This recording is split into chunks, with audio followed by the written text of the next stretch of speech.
chapter 7, new questions and ideas of history. So let's start from Jainism.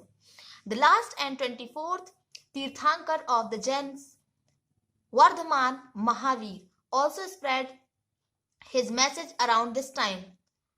2500 years ago, he was a Kshatriya prince of the Lichavis, a group that was part of the Vajji Sangh, about which you read in chapter 6. At the age of 30, he left home and went to live in a forest. For 12 years, he led a hard and lonely life, at the end of which he attained enlightenment. He taught a simple doctrine. Men and women who wished to know the truth must leave their homes. They must follow very strictly the rules of ahimsa, which means not hurting or killing living beings. All beings, said Mahavir, long to life. To all things, life is dear. Ordinary people could understand the teachings of Mahavir and his followers because they used Prakrit. There were several forms of Prakrit used in different parts of the country and named after the regions in which they were used. For example, the Prakrit spoken in Magad was known as Magadhi. Followers of Mahavir, who were known as Jains, had to lead very simple life. Begging for food, they had to be absolutely honest and were especially asked not to steal. Also, they had to observe celibacy, and men had to give up everything including their clothes.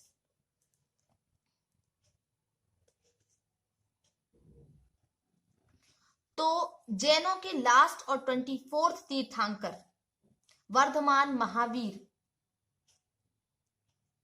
लगभग 25 years ago Jain धर्म के सर्वाधिक महत्वपूर्ण विचारक वर्धमान महावीर ने भी अपने विचारों का, अपने थॉट्स का प्रसार किया। वो वज्जी संघ के लिच्छवी कुल के एक क्षत्रिय प्रिंस थे।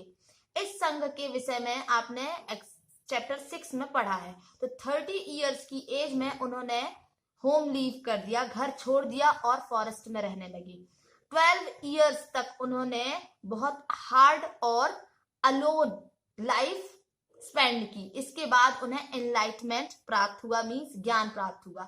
उनकी शिक्षा बहुत सरल थी, वो जो उपदेश देते थे वो बहुत सरल था। तो सत्य जानने की इच्छा रखने वाले ईच मेल और फीमेल, मैन और वुमेन को अपना घर छोड़ देना चाहिए, वो ये कहते थे। उन्हें अहिंसा के नियमों का कड़ाई से पालन करना चाहिए, अर्थात किसी भी जीव को ना तो कष्ट दें और ना ही उसकी हत्या करनी चाहिए। महावीर का कहना था कि सभी लिविंग बीइंग्स जो हैं, जीव, वो जीना चाहते हैं, सभी के लिए लाइफ बहुत प्रिय है। ठीक है, डियर, लाइफ इज डियर, प्रिय है। महावीर ने अपनी शिक्षा प्राकृत में दी, प्राकृत लैंग्वेज। यही कारण है कि नॉर्मल लोग भी उनके और उनके अनुयायियों, जो फॉलोअर्स होते हैं ना, उनकी शिक्षाओं को समझ सके। देश के, कंट्री के अलग अलग हिस्सों में प्राकृत के अलग अलग रूप फेमस थे। तो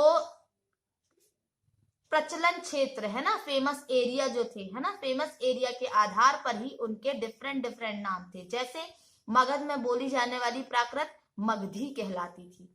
जैन नाम से जाने गए महावीर के फॉलोअर्स को फूड के लिए भीख मांगकर बैग करना, है ना, बैगिंग फॉर फूड, ठीक है, सादा जीवन बिताना होता था। उन्हें पूरी तरह से ऑनेस्ट होना पड़ता था। और स्टील मीन्स होता है चोरी ना करने की उन्हें सख्त हिदायत थी।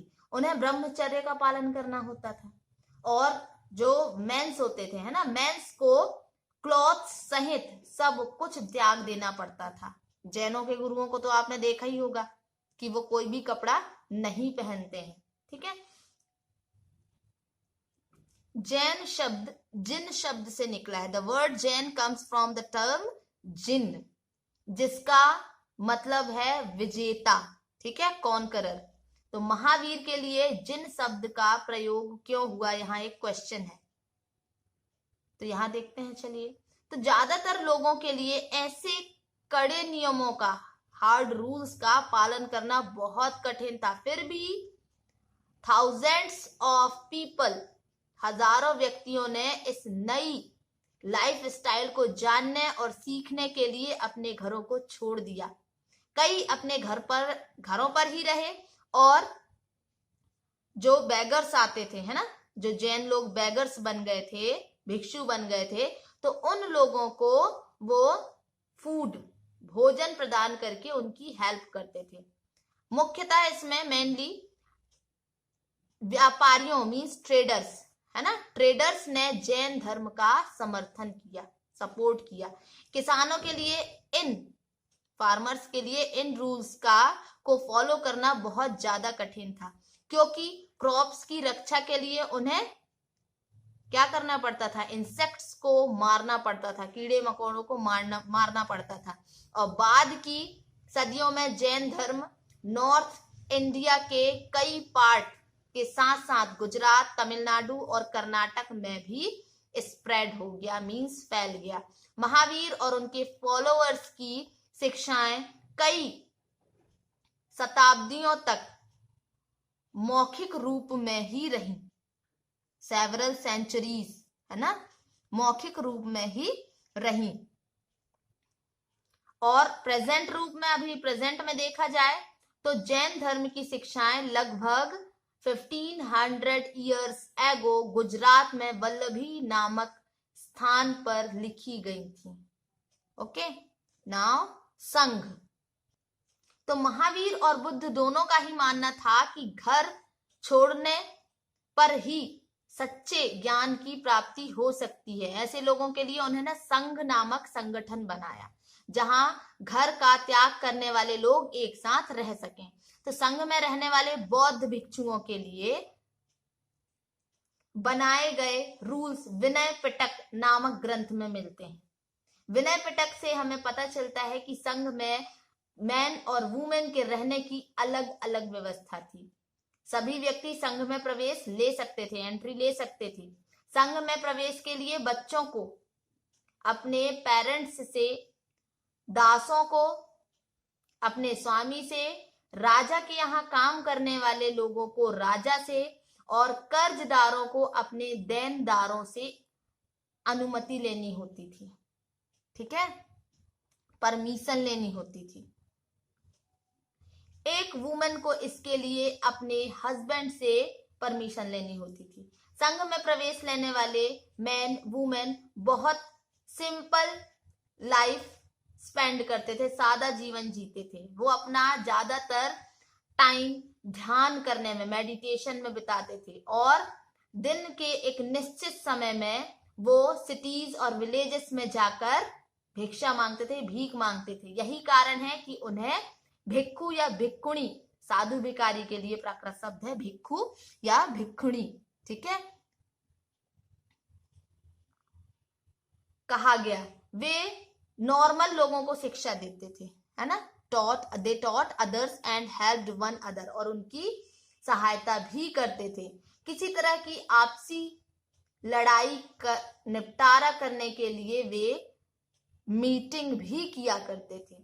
संघ में प्रवेश एंट्री लेने वालों में ब्राह्मण, क्षत्रिय, है ना, और व्यापारी, ट्रेडर्स, लेबर्स, और बार्बर्स मीन्स नाई, कार्टिशियंस, गणिकाएं, और स्लेव्स मीन्स दास शामिल थे। इनमें से कई लोगों ने बुद्ध की शिक्षाओं के विषय में लिखा, उनकी टीचिंग्स के बारे में, उपदेशों के बारे में लिखा, और कुछ लोगों ने इस संघ में अपने जीवन के विषय में सुंदर सुंदर पोयम्स, है ना, ब्यूटीफुल पोयम्स की रचना की, कंपोज किया। ठीक है, अब यहां पर एक क्वेश्चन है, list at least 2 ways in which the Sangh described in this lesson was different from the one mentioned in chapter 6. Were there any similarities?